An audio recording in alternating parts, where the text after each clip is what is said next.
Ассалаумағалейкум. Менің каналыма жазылып, қоңыраушаны басып, жақындарыңызға бөлісе кетіңіз. Ахмет Байтұрсынов 1878 жылы туылып, 1937 жылы дүниеден өткен. 1872 жылы 5 қыркүйекте қазіргі Қостанай облысы Жангелді ауданы Ақкөл ауылында дүниеге келді. Арғын тайпасының Шақшақ руынан шыққан қазақтың ақыны, әдебиет зерттеуші ғалым, түркі танушы, публицист, педагог, аудармашы, қоғам қайраткері, қазақ халқының 20 ғасырдың басындағы ұлт азаттық қозғалысы жетекшілерінің бірі, мемлекет қайраткері, қазақ тілі білімі мен әдебиеттану ғылымдарының негізін салушы ғалым, ұлттық жазудың реформаторы, ағартушы, Алаш Орда өкіметінің мүшесі. Байтұрсыновтың саяси қызмет жолына түсуі 1905 жылға тұс келеді. 1905 жылы Қоянды жәрмекесінде жазылып, 14500 адам қол қойған. Қарқаралы арыз тілегі авторларының бірі Байтұрсынұлы болды.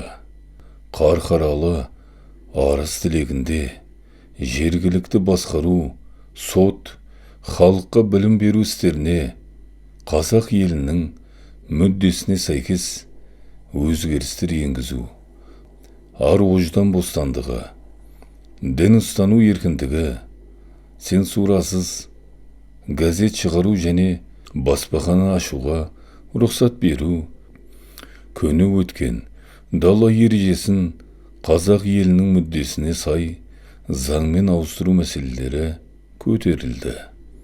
Онда қазақ даласына орыс шаруаларын қоныс аударуды үзілді-кесілді тоқтатуды талап етілген болатын.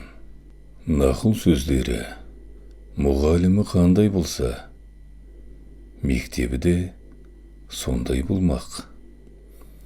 Адамға ең қымбат нәрсе жұрт қамы, жұрт ісі. Замана сипаты, білімі көптер жұрт билемей, жұрт билер, малы көптер, жұрт билер заман.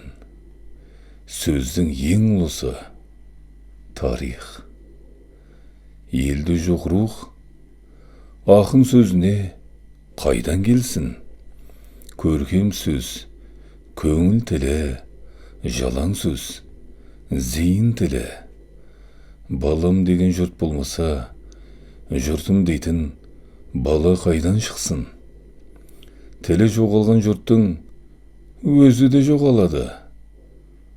Баланы ұлша тәрбиелесең, ұл, құлша тәрбиелесең, құл болмақшы. Жер мәселесі қазақтың тірі, я өлі болуының мәселесі.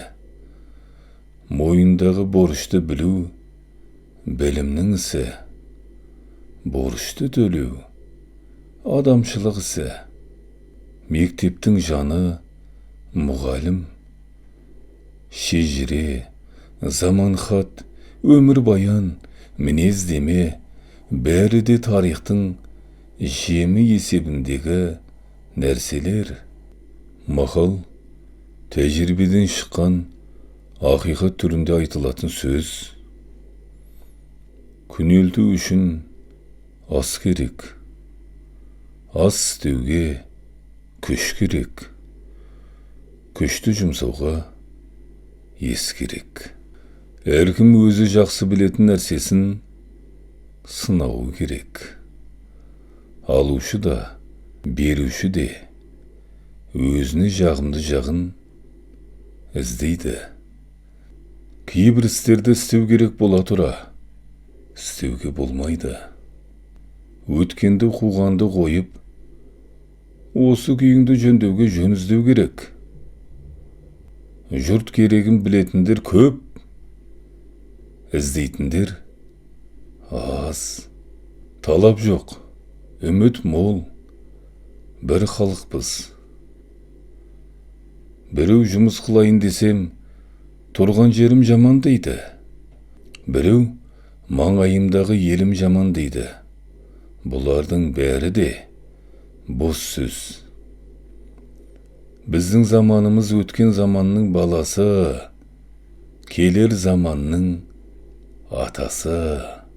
Адамға тіл құлақ қандай керек болса, білім де сондай керек.